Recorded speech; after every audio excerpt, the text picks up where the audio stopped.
the photo for us, and I am sitting next to Sarah Hart from sarahhart.ca, and guys. she is a branding expert and has a fantastic following and a Facebook group called Campfire. So today we are here to talk about image strategy and how do you use an image strategy to make you visible online. Yeah. So I was going to ask, we're going to kind of do like a question and kind of just a discussion around this. So Sarah, what the hell is an image strategy for people who don't know? What is an image strategy? I just want to say too, it's like super fun right now. We're at this beautiful pool that Nora took me to. I'm in my bathing suit and we're just like chilling, and it's just been a nice like cozy. It's like there's a little bit of rain going on.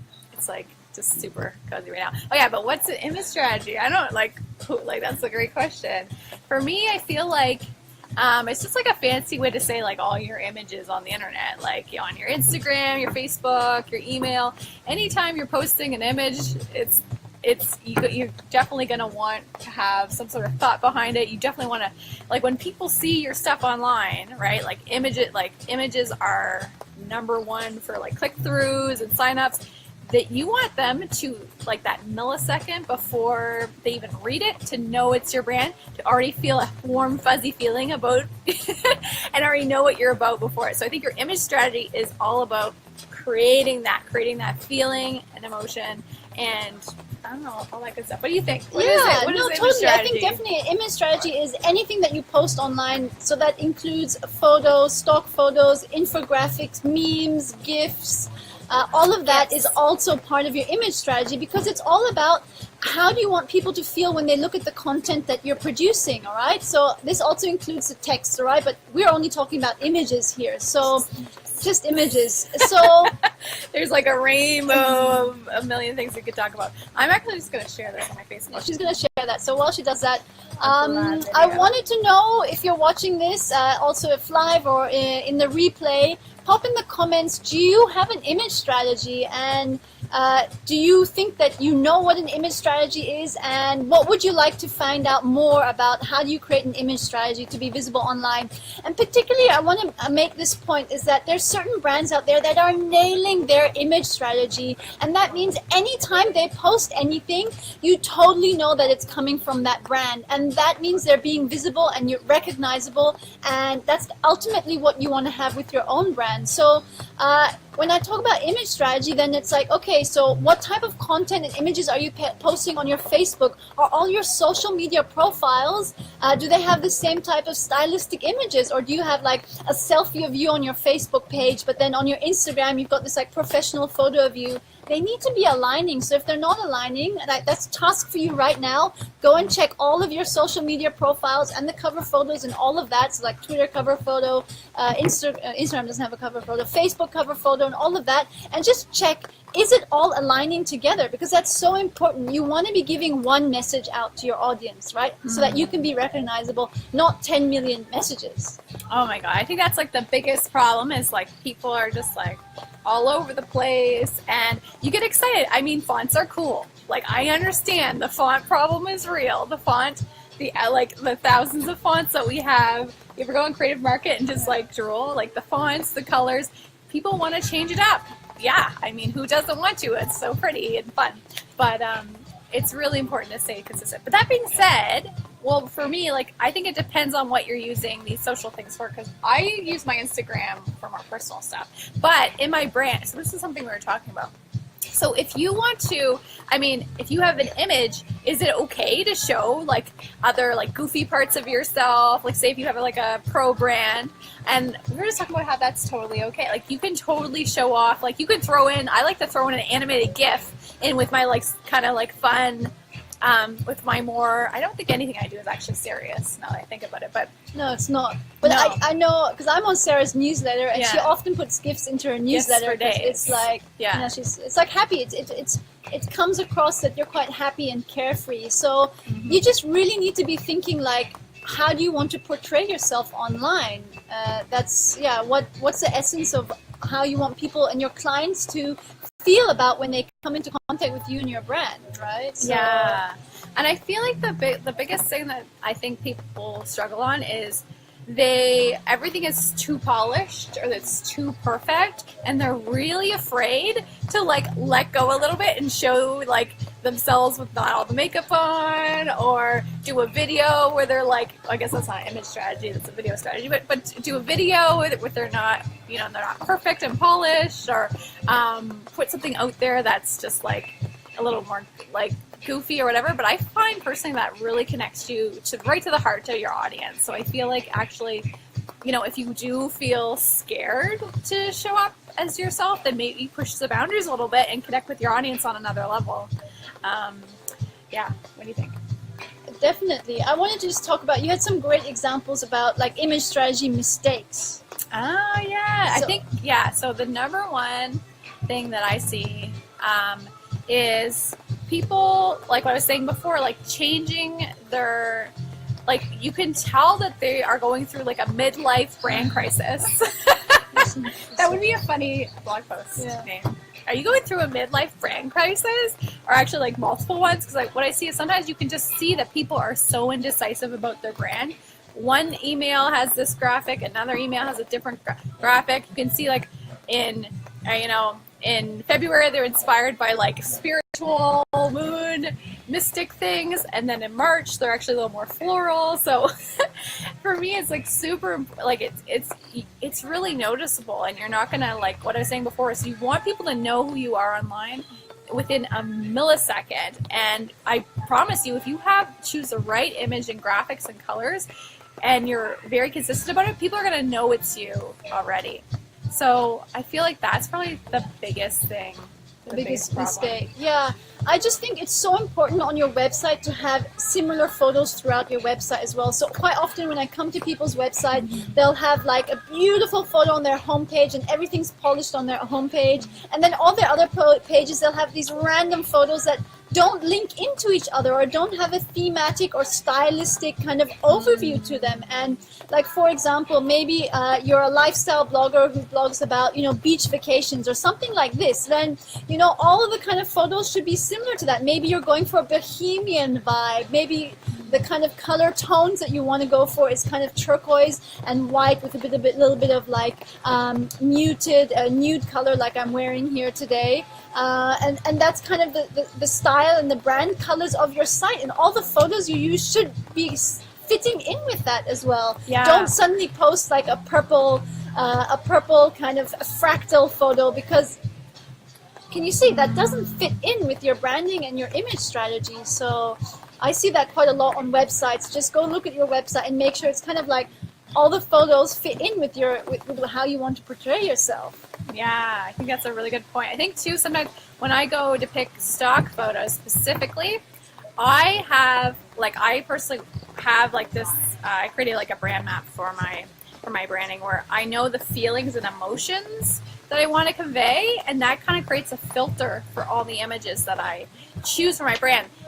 So for me, they have to have some sort of like, usually like nature quality, very sort of playful and fun, and like usually have like a pop of yellow in it, or I usually like edit the photo so it has sort of like, because I have all these photos that I've chosen. I think I have like 15 photos that I use for my brand, and I use them for like my webinar promos, for my Facebook ads, and I just sort of interchange them, but they all kind of have the same sort of floral or nature-esque sort of vibe to it. So I think it's just important to know how, if certain photos have different emotions connected to them, like a really you know, clean, like crisp image is not going to match if the rest of your images are like, you know, all floral or like nature-esque. So it's like choose, there needs to be some sort of common value, at least a color.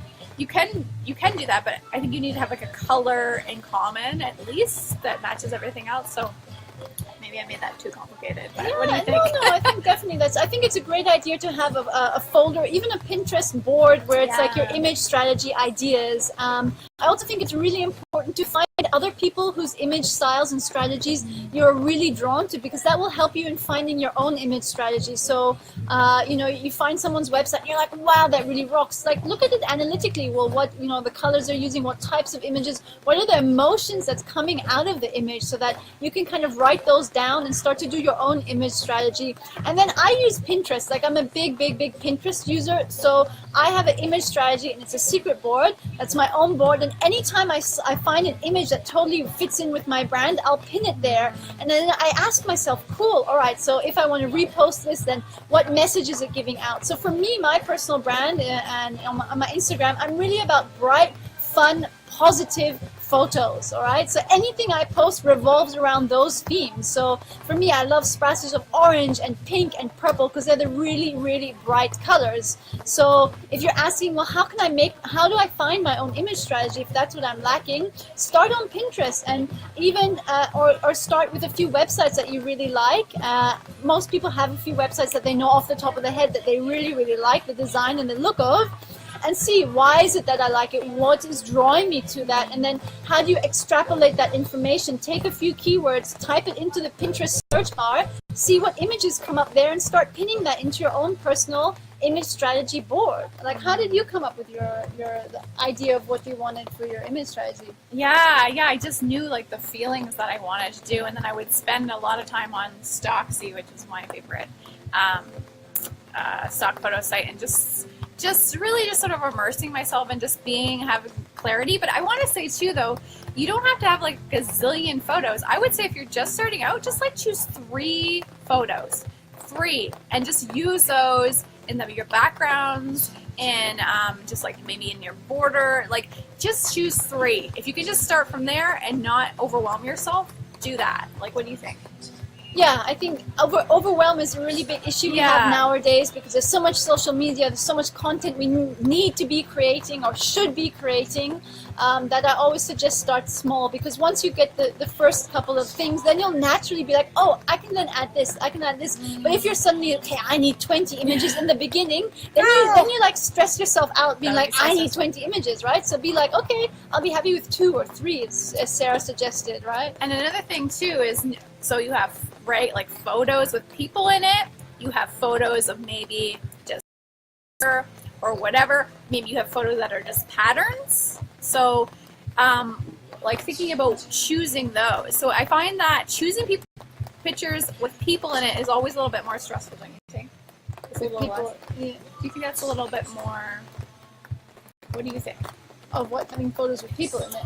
Like, say if you're going to go pick a bunch of photos, I feel like choosing one, looking specifically for ones with people in it is a little bit harder than I think so. I think, for me, and I don't know about you, but for me, like, when I see a photo that I actually really like, it like clicks immediately that I know that I want that photo. But it takes me some time to usually find that photo. So I recommend, if you're trying to find stock photos on paid sites and everything, and even the free stock photo sites, don't always go for the first page. Go into like 3 or 4 pages down first, because of the more likely have the kind of more juicier content. I think people struggle a lot with finding the photos or stock photos because they type in generic search terms like, women working, and that's going to give you like such a broad category, and then you're going to spend hours trying to find that one photo. So it's like Sarah was saying, she found her photos because of the emotions that she wanted to feel. Like, she wants nature, she likes that peaceful tranquility. So type in nature photos peaceful, or nature photos with sunlight, or stuff like this, and that's going to more likely get you images that actually work for you. Yeah, and I think you were smart too. Like, go on Pinterest, spend an hour, like put on your timer, spend 1 hour, and just collect images, graphics, any sort of visual colors, and just bring them all together in a board. Then peace out, take some time away, come back maybe in a day or 2, and then just really go through and notice what the commonalities are, and then go into looking for your photos. I think would be my strategy. Just keep it simple and not overwhelmed, because we can get sucked into the Pinterest vortex, sucked into the stock photo finding vortex. But if you give yourself really specific guidelines, I find it really helpful. I'm like, okay, I'm finding 3 photos. And also, I think it would be easier to, like, say if you're really stuck. When I'm stuck, I go for watercolor. I find gorgeous watercolor. It matches my brand. It's whimsical. It's like creative. It's flowing. It matches with my brand. And I usually, like, that's a lot easier to find than, say, the perfect, woman standing like for one time, for campfire, the group, I wanted to find this woman with like a firecracker or whatever. And it had to be the perfect woman with the perfect expression, with the perfect lighting. Couldn't be too dark because something too dark for my brand wouldn't work. So I was like, you know what, this is going to take a while. I'm actually going to choose something else, but then if I find it, I will come back and change it later. So I think knowing that, like, if you have something really specific in mind, maybe you'll have resources soon to help you actually do that. The Photo Forest, if you don't know about the Photo Forest yet, come check it out. It's thephotoforest.com, and we're launching on the 1st of June, and it's a stock photography membership site where members get to request the type of photos they want, and we have photographers from around the world that pick up those requests and submit it to the site. So yeah, exciting about that. So excited. She did a presentation today at Ubud, and everyone was so excited, and it's just a brilliant idea, and just really excited for you. So thank you. But yeah, all right. So yeah, if you're watching this even later on the replay and you have any comments, you have any questions, or maybe you want us to look at your image strategy, or maybe to look at your website to see what is your image strategy doing and what are the emotions that we see as viewers to your website or to your content, then pop the link into the comments, and then we'd be happy to review it and give you some feedback, maybe even do another Facebook Live or video or something like this, just to let you know how you're doing. And yeah, I guess that's it. Hey, do you have anything else to add? I guess so. Well, one thing I just wanted to say too is, because I'm sure people want to know about how much should they spend, because I know you're talking about that today about stock photos. Like, how much should people spend in the beginning on their image strategy, or should you get free? So like some good sites are Unsplash. Or Pixabay, which are totally free, but the problem is a lot of people use those images. Or should you pay, like, for example, Stocksy was one of our favorite stock photos, which are about $15 US per image. And I would personally say, if you find some gorgeous photos on Stocksy, like, I love paying for stock images sometimes, you know what I mean? Like, because they're going to be unique, not a lot of people are going to have them, especially if you're like, yeah, I'm down. But if you're like, just starting your brand, you're like, well, what if I change my mind? What if I'm gonna what if I'm gonna change later? Maybe go with the free. Also, I want to say too about changing your mind. I think that was a big question people always say, but what if I change my brand later? I think that's totally fine. Like, you're allowed to grow and evolve your brand, but at first, what if you are a personality brand and go deep into what your personality is, you say, oh, I'm goofy. My brand's a little goofy and feminine and very nature-esque. So that's probably never gonna. I mean, it's probably gonna grow. Yeah, it'll grow. It's gonna grow and change a bit. Colors might change, but generally that feeling is gonna be there. So if you do the inner work first of knowing your personality, it's okay if you change later. Like, don't worry about it. Don't stress too much about dedicating your whole life to these images. So just know that that's okay. I just wanted to add in also is that if you have a brand that's about you and your services, then people always ask about photos of yourself, right? Yeah. And that's totally part of your image strategy, is the photos you have of yourself. So think a lot about the type of photo shoot you want to have. Do you want to have black and white images? What props can you add to it? What colors, or what props of what colors, or what can you wear that matches your brand colors, that kind of ties in the photos, your own photo shoot of yourself, because that will just tie in everything so nicely together on your website. Anytime you post a photo of yourself online, your profile photo for Instagram or Facebook business page or anything like that. So that's also, photos of you are also part of your image strategy. So take time to think about that. It's not just something like casually, I'm just going to do a photo shoot, and don't think that it's going to interlock with your branding. It needs to totally fit snugly with your branding. Oh, so it has to fit so much, right? I was just thinking of Sarah's photos on her website. She has these cutesy photos, and it totally matches her brand, right?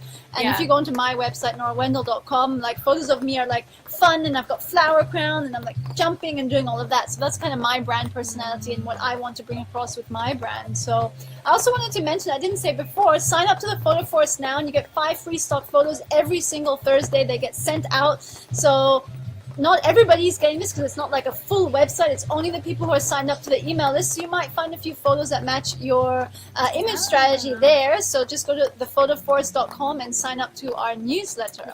I just signed up. I'm excited. Sarah just signed up. signed up. Yeah, cool. All right. Well, as I said, any questions, pop them into the comments, either, for both of us or to one of us. This is Sarah Hart. I'm Nora Wendell. And this was a Facebook Live on how to create an image strategy to be visible online. And I hope you got loads of info from us. Yeah, it was good. I think we did a good job. All right. So much love to you from me and Sarah here in Bali. So until the next time, bye.